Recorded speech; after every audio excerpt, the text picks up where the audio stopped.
students who are falling behind academically will soon have a new tool that can help them catch up. Jim Spiewak asked what impact this will have for some of the hardest hit students. Leaders here in the Granite School District see this as a multi-year solution, one they hope is successful.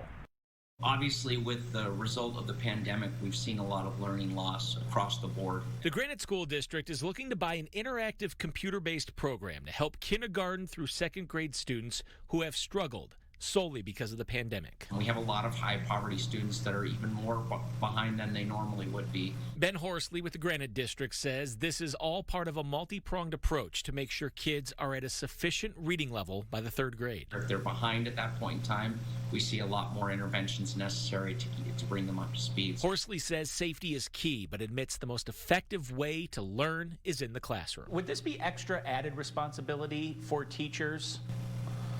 There would be a professional learning component to this, but actually it's intended that the vendor and the product actually be kind of self-sufficient. Meaning to take full advantage of a program like this, there's just as much responsibility on the students and the parents. And I think this is the first time we've really had to be like teammates with parents to educate kids. Karen Burns is an elementary teacher in the Granite District and says we need to be careful to not stigmatize students already struggling. Because they are achieving and their data is not going to look the same as it has in a normal year just because of the challenges that we're having. Knowing if this intervention will be successful could take years. Has how we educated changed forever?